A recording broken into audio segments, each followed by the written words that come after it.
Hi, this video is about the main differences between Spanish and English Part 2.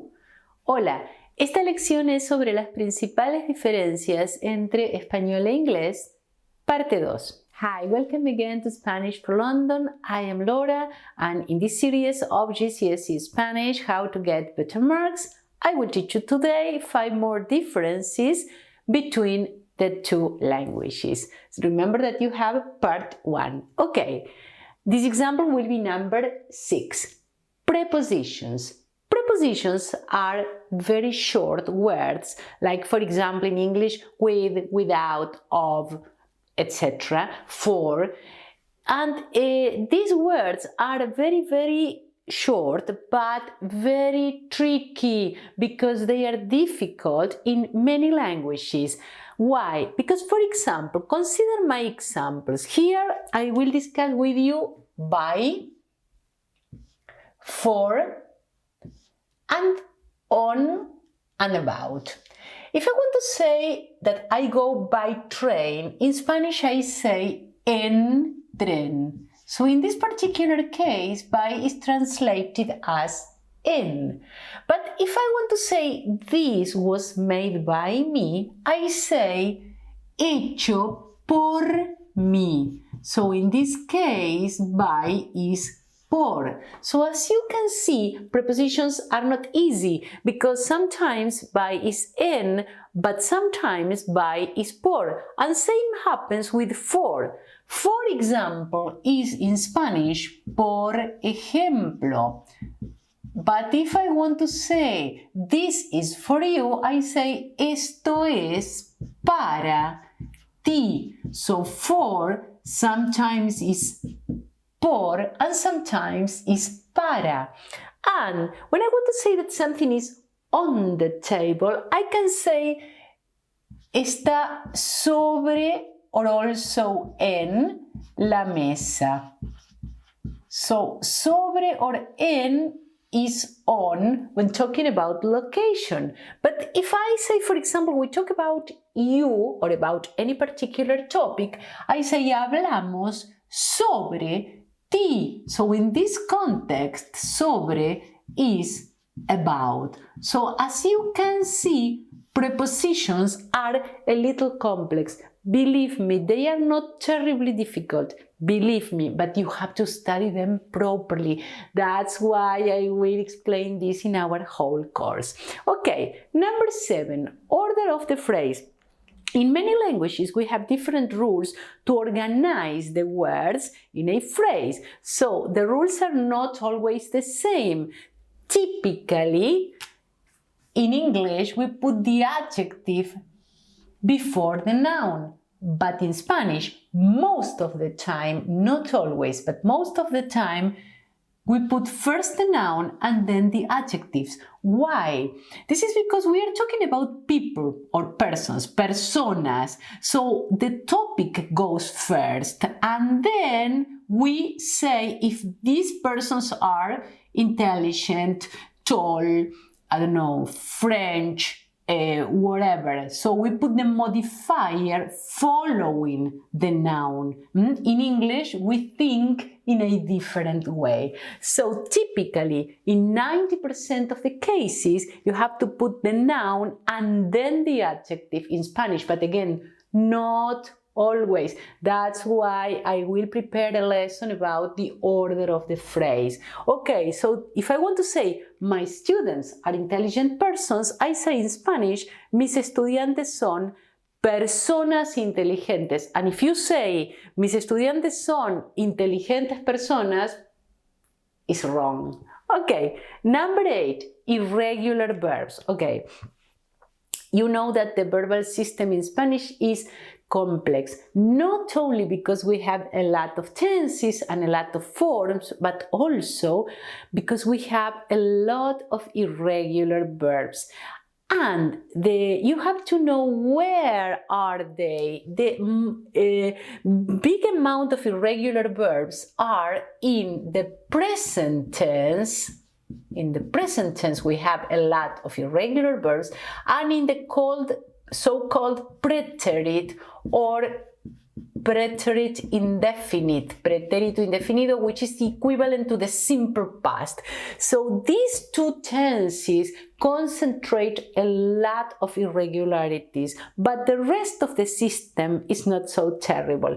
But if you see, for example, these two phrases, hago mi tarea, luego voy a mi dormitorio y pongo los libros en el estante. Here, I do my homework, then I go to my bedroom and I put the books on the shelf, on the shelf. So, hago, I do, voy, I go, pongo, I put in the present tense. Let's see what happens in the past tense. Now, hice mi tarea, I did my homework, luego fui a mi dormitorio, I went to my bedroom y puse los libros en el estante. I put the books on the shelf. So, hago, I do, hice, I did, voy, I go, fui, I went, pongo, I put in the present, puse, I put in the past. So, as you can see, the forms change. In this case, the change is very big, in fact, and this is a very big change as well, so you have to know your irregular verbs.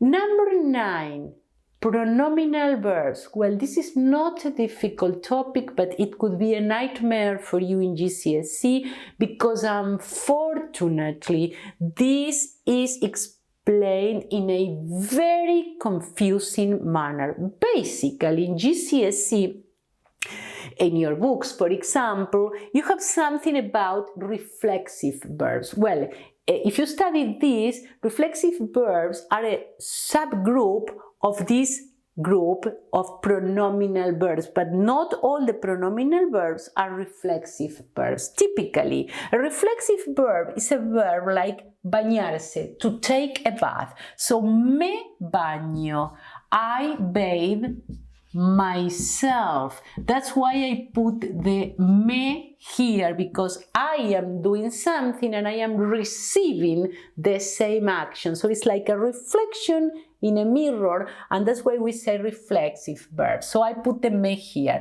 But then we have other verbs taking this me or te, se, this pronoun, which are not reflexive verbs, like me duermo a las 11 y duermo 8 horas. So, I fall asleep at 11 and I sleep for 8 hours. So, you don't know when to say me duermo, when to say duermo, because in GCSE, generally, you don't receive any information about this. This is terribly important to speak Spanish, so I will teach you this in depth.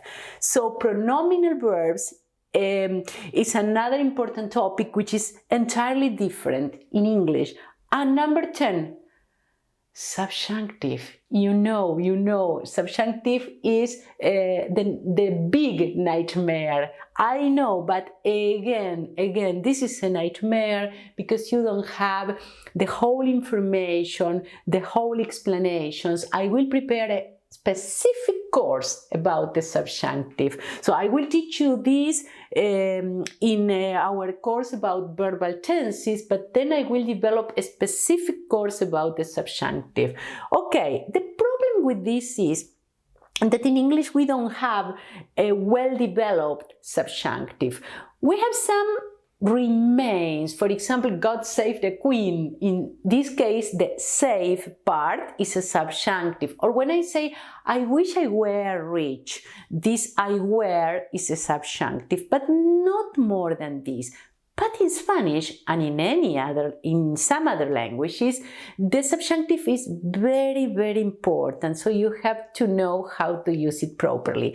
And the problem is that when I say, for example, in English, I think it's not raining, or I hope it's not raining, I say all the time the same. But when I want to translate this into Spanish, I think it's not raining is pienso que no está lloviendo, and this is the indicative mood. I will write here, then I will explain, of course, what is indicative, what is subjunctive. But when I say I hope it's not raining, I say espero que no esté lloviendo. Do you see the difference?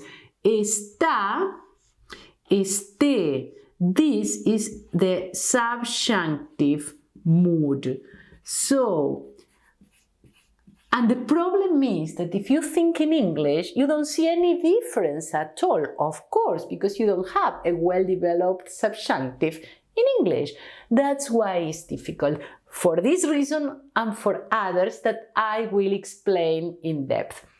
Okay, that's the end of the lesson. Now, subscribe if you want to receive a gift from Spanish for London, which is a video about 10 common mistakes made by students. See the comments below for more details, and remember also that soon we will launch our pilot course about verbal tenses, where I will teach you all the tenses that you need for your GCSE one by one in depth, and how to use them correctly in your oral and written assignments, and how to combine them using 1, 2, 3 or more tenses.